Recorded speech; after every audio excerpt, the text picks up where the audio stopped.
Hello and welcome to this lesson on designing visuals and graphics for learning. When designing learning objects, determining the best use of various modalities like text, visuals, sound, and video can sometimes be a challenge.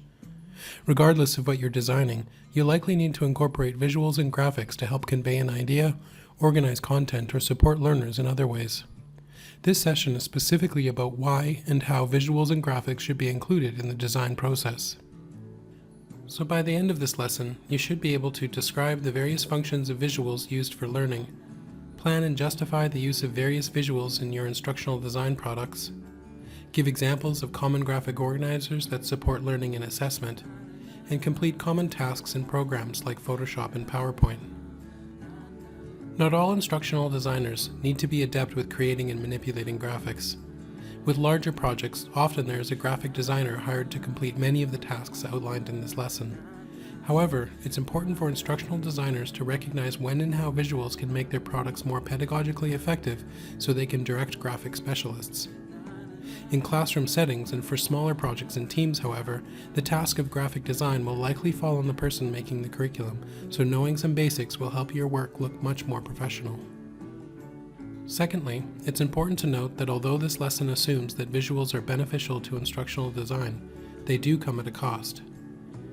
Buying graphic design software, licensing images, and hiring artists can be expensive, and when the tasks fall on your shoulders, making visuals can also be very time-consuming. Many of the strategies I discuss later in this lesson specifically focus on tips that will save you time and money when designing visuals. When designing curriculum, however, it's very important to make sure that the benefits of your visuals outweigh their costs. In today's session, we'll look at 4 topics related to designing visuals for learning. We'll discuss the general functions of visuals, examples of visuals, time-saving tips when using applications for designing visuals, and considerations when using second-party graphics. First, we'll discuss the functions of visuals, or why we choose to add graphics to our learning design. In their book, Graphics for Learning, Clark and Lyons divide the functions of visuals into 2 categories: communicative functions and psychological or pedagogical functions. Communicative functions refer to the ways in which visuals communicate information. Pedagogical functions refer to the ways in which the visuals interact with humans to support learning. They define 7 different communication functions or ways that visuals function to communicate information. These include decorative, representational, mnemonic, organizational, relational, transformational, and interpretive. Decorative visuals add aesthetic appeal or humor. For example, you might add graphics to a cover of a book or use a comic in the bridge or introduction to your lesson. Representational graphics depict an object in a realistic fashion. For example, you might include a screen capture of software you are training others to use, or show a photograph of equipment so your audience knows what it looks like. Mnemonic visuals help with memory and provide retrieval cues for factual information. For example, you might use images that help kids recall the alphabet or adults recall foreign language vocabulary. Organizational visuals show qualitative relationships among content. For example, you might use a 2-dimensional course map or a concept tree. Relational visuals show quantitative relationships among 2 or more variables. For example, a line graph or a pie chart. Transformational visuals show changes in objects over time or space. For example, you might want to add an animation of the weather cycle or a video showing how to operate equipment. The last communicative function refers to interpretive visuals, which illustrate an abstract theory, principles, or a cause and effect relationship. For example, you can add theoretical learning models or diagrams showing relationships. Again, Clark and Lyons use these 7 categories for visuals to help us define different ways that visuals function to communicate information. Using these categories, we can start to plan, design, and justify the visuals we use depending on what we want them to do. For example, we can use them to add aesthetic appeal, to represent a real-life object, to aid recall, to organize qualitative ideas, to show quantitative relationships, to show change, and to explain an abstract system of ideas. The second category of visuals identified by Clark and Lyons are psychological or pedagogical functions. These relate to the different ways that visuals specifically support learning within the minds of the audience. These 6 different categories include supporting attention, activating prior knowledge, minimizing cognitive load, building mental models, supporting transfer of information, and supporting motivation. Visuals which support attention focus the audience on important elements in an instructional display and minimize divided attention. For example, you might use a circle to point out the relevant part of a computer screen when teaching software, or you might place descriptive text close to a graphic to focus attention on a given area.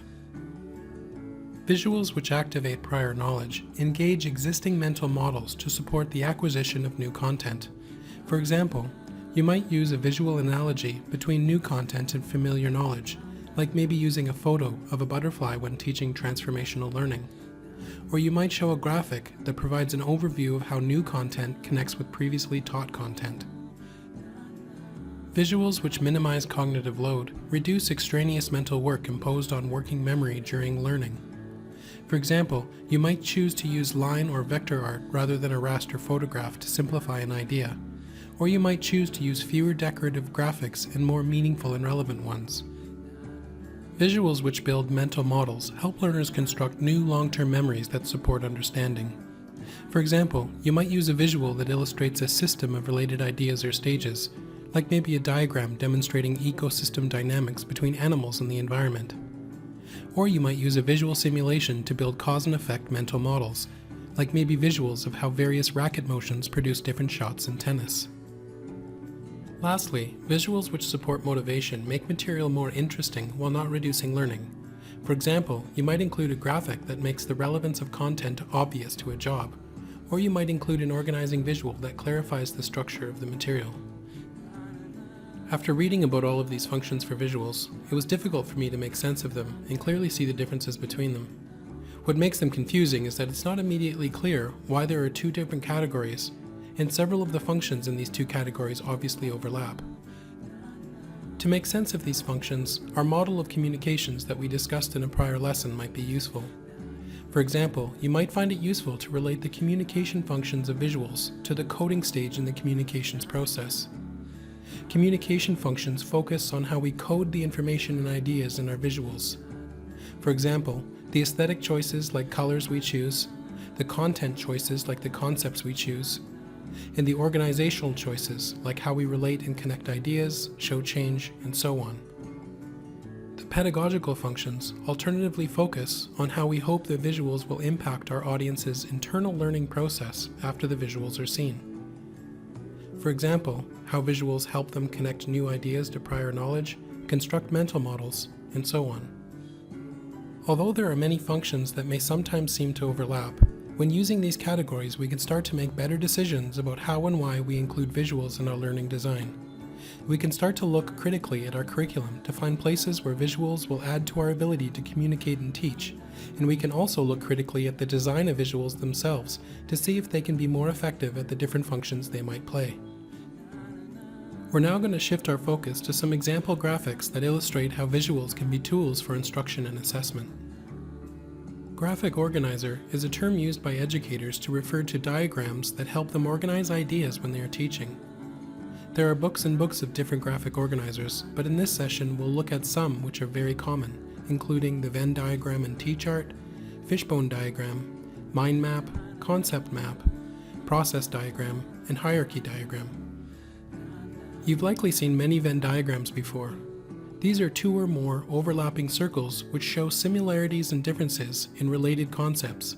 For example, you might want to compare and contrast the tasks of a learning designer and instructor, or a trainer and a teacher. T-charts are similar to Venn diagrams, but they only show differences between ideas. For example, you can use a T-chart to contrast the ADDIE and DACOM models, or contrast different delivery models like the workshop and online course. The fishbone diagram is a different type of organizer that is often used to show how ideas and components connect or contribute to a larger idea. For example, you can use a fishbone to organize essays by writing topic sentences on the primary bones and the supporting ideas on the secondary bones, all of which should link and contribute to the thesis, which is written in the head. You can also break down tasks for projects on each bone and connect them to the goals written in the head. Fishbones are useful for planning, showing understanding of hierarchical ideas, and justifying. You've also likely used many mind maps. These are used to freely map out semi-structured ideas. For example, you might map out all the components and concepts related to instructional design, or all the elements of lesson planning. Mind maps are useful for connecting ideas, brainstorming, and free thinking. Concept maps are very similar to mind maps, but they have an added element of complexity. Like mind maps, they connect ideas, but the lines between the ideas have verbs written on them to explicitly define how and why the ideas are connected. These are useful for connecting ideas, constructing mental models, and demonstrating thinking processes and understanding. Process and cycle diagrams show the sequenced stages of processes. For example, you can use a process diagram to illustrate a BOPS lesson or an ADDIE process for a given design project. These can look very different, but they all support planning of processes that have discrete stages and sequences. The last common example of a graphic organizer we'll look at is the hierarchy diagram. This diagram shows support for and connections to a larger idea. You've likely seen these to illustrate staff or organizational structures within a company. You may also have seen these for choice diagrams, where people can follow different courses of action which lead to different consequences. Hierarchy diagrams are useful for showing categories, dependencies, and taxonomies. It's important to realize that these visuals can be used in your design for communicating information more effectively, but they can also be used for active learning and assessment. If you recall the various levels of Bloom's cognitive domain, you may remember that several of these verbs were also used when describing the functions of the prior graphic organizers. This means that you can have your learners develop these organizers themselves to practice using new concepts and demonstrate their learning. You can also have students develop the same organizer several times throughout a course to measure growth in their understanding. We'll now shift our focus again to look at basic skills and tips when using simple graphic design applications. You may remember from previous lessons that we discussed several applications related to graphic design, including PowerPoint, Photoshop, and Illustrator. In this session, we'll look at some of the basic skills you should be able to do as an instructional designer using some of these tools, as well as some time-saving tips for larger design projects. PowerPoint is one of the most common tools for organizing visuals to accompany instruction, and as many of you have already done, it can be used to create many learning objects like instructional videos. Some basic skills that you should have include adding and changing the layout of slides, adding text, shapes, images, and tables, using SmartArt, and adding transitions and animations. If you don't know how to do any of these tasks, then you should practice up using the links to resources on our course website or other resources you find on the net. There are several tasks and tools that I've found to be useful for larger design projects. First, we'll discuss the master slide, which is an important tool for visual consistency. The slide master is like a template that controls the look of all the slides in your PowerPoint file. Before beginning a design project that uses PowerPoint, I carefully set up my master slide using colors, fonts, and images that are consistent with other content the audience might see, like course sites, manuals, and so on. If you're using old PowerPoint slides, you can also reset them so they conform to the new slide master's design. To maintain consistency, you should also minimize changing fonts and layout on individual slides, and instead use the master slide to make changes. Second, headers and footers can be inserted into slides and handouts to help your audience organize multiple pages and files. For example, this slide has the session title and page number in the footer. In larger workshops, I often make bound booklets of the PowerPoint handouts and add a table of contents that refers to different PowerPoint sections. Using both the table of contents and slide footers, participants can easily find slides in their booklets. Third, for larger PowerPoint files with multiple topics, it's useful to add sections after each topic to easily navigate your slides while presenting. The slide sorter view can also be useful to manipulate the order of slides. Fourth, using SmartArt can be a time-saving way of incorporating different graphic organizers into your teaching. There are many to choose from, and they are easy to add content to, so if you don't currently use them, you might want to practice adding and manipulating them. Fifth, you can save your PowerPoint presentation or individual slides as images. In my design process for e-lectures like the one you're watching, I save my PowerPoints as JPEG files and add the images to Camtasia, where I narrate each slide individually. This makes it very easy to re-record when I make mistakes and change content at a later time. for example by adding, removing, or changing one slide without having to re-record the whole lecture. Lastly, if you're developing PowerPoint for face-to-face instruction, you can use Presenter View with dual display on your laptop to see your notes and other slides while teaching. This makes it easy to prepare for and transition between slides while lecturing.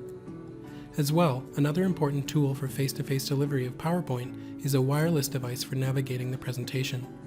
This makes it easy to move around the room and engage and manage learners while you present. You can use the wheel of a wireless mouse, wireless laser pointers with navigation buttons, or even Android or iPhone apps. There are likely many more useful tips, but these are the most important for my process. If any of them are unfamiliar to you, you might want to review YouTube for directions. There are also basic skills you should have for editing raster images or pixelated photographs. Using a program like Photoshop or GIMP, you should be able to do the following: changing resolution, cropping and changing canvas size, resizing dimensions, stamping out imperfections, and adding text. As for tips I have, the first is an easy way to get Adobe software. You'll find a link in the course site where you can download an older version of Adobe Creative Suite if you register for a free Adobe account. Adobe CS2 is very capable of all the tasks I mentioned in this lesson, so if you're new to Photoshop and Illustrator, you may want to download and practice them. Second, you can record and replay actions in Photoshop, so if you have repetitive tasks like resizing, recoloring, or cropping, you can do them very quickly. Third, Photoshop has swatches, which are colors that the program will remember for each given Photoshop project. If you're using standardized colors across your design products, you can create your color palette right away and easily reuse the same colors. Swatches can also be exported and imported between Photoshop projects, which you may want to do if you're always using the same colors. Fourth, if you're creating a booklet, a blog, a course website, a PowerPoint presentation, or another product, you may want to standardize the widths and heights of images to make your layout more consistent. Once you decide on widths and heights for your images in portrait and landscape, write these numbers down so you can remain consistent. Fifth, like you may have seen with green screen in movies, you can remove parts of images so remaining objects have transparent boundaries and can float over other items in the layout, like this sticky note. I often do this by carefully using the lasso tool, using the feather tool to make edges more natural, and finally saving as a ping file, which supports transparency. Lastly, when standardizing and resizing your images, there are certain resolutions that are optimal for various delivery methods. If you're developing for the web or for PowerPoint and only need screen resolution, images should be 72 dots per inch. If you're creating manuals or other print materials, images should be 150 dots per inch. Lastly, if you're sending your materials to be printed at a professional press, then 300 dots per inch is necessary. Remember that resolutions that are too high create large file sizes, and resolutions that are too low are poor quality. When working with vector graphics in programs like Illustrator or Inkscape, some of the basic tasks you should be able to do include adding and changing text, creating and manipulating Bezier curves, recoloring borders and fills, and using brushes. The first common tip I have refers to turning raster images into vector images reasonably easily using the Image Trace tool. This tool works well when there is high contrast around the objects you want to create an outline of, so you may need to experiment with images or manipulate them first in Photoshop to get the best effect. Second, using layers can help navigate between and order objects in your project, especially if it's very complex. Third, you want to keep your images in vector format so the image quality remains high. You can save your files as AI or Illustrator files, PDFs, and so on to maintain vector format. However, if you need to work with Microsoft products like Word or PowerPoint, you can export as a Windows meta file, which is also a vector format. Because there are so many different programs and skills, learning everything you need in this course is impossible. You may want to specialize in a few programs first and use YouTube to learn as much as you can about them. If you're new to graphic design, concentrating on programs like PowerPoint, Photoshop, and Illustrator are good applications to start your learning with, as you'll likely use them the most. The last and shortest component of this lesson relates to using second-party visuals you find on the internet. Most of the time when a teacher uses images from the internet for a presentation, they're breaking copyright.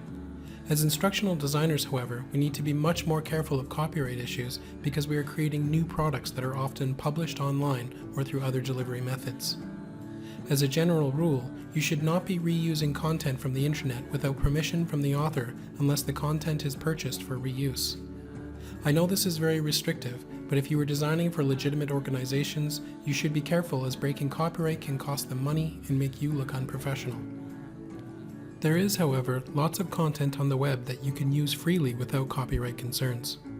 Creative Commons is a different way of licensing content that allows authors to easily communicate how their work can be used and reproduced. If you use Creative Commons visuals, much of the content is free to use. Sites like Flickr are great for high-resolution images. Sites like YouTube are great for videos. Sites like Connections are great for textbooks. And sites like Merlot are great for many types of learning objects. Not all content on Flickr and YouTube are Creative Commons, however, so you'll need to restrict your searches. You can visit search.creativecommons.org to search these and other sites specifically for Creative Commons resources. Even though you'll find Creative Commons content on YouTube, the site doesn't let people download content. If you want to use a video in a workshop or incorporate one into an online lecture, there are lots of tools that will allow you to download them. For example, I often use a video download helper for Chrome and download helper for Firefox. Although this may break the terms and conditions of YouTube, if the content is Creative Commons and allows reuse and derivatives, you need to download it to reuse and change it, which according to the license is legal. In this lesson, we looked at 4 major elements concerning using visuals for learning. We learned that there are many functions that visuals should have to promote communication and pedagogy, and that we can use these functions to evaluate which visuals are most effective. We also reviewed several common examples of graphic organizers we can use not only to communicate and teach with, but also to make learning activities and assess for understanding. Third, we reviewed the basic skills and tips for common applications like PowerPoint, Photoshop, and Illustrator. And finally, we discussed how to find and download Creative Commons resources. Your tasks now are to review your basic software skills and brush up where necessary. You'll be expected to incorporate visuals into your learning objects, so using these tools to make your visuals look professional and consistent will help you get a higher mark. Second, you'll find a visual design worksheet in the course site, which you should use to plan your visuals to improve how you communicate ideas and how your audience learns. Thanks for watching, and if you have any questions, please feel free to email me.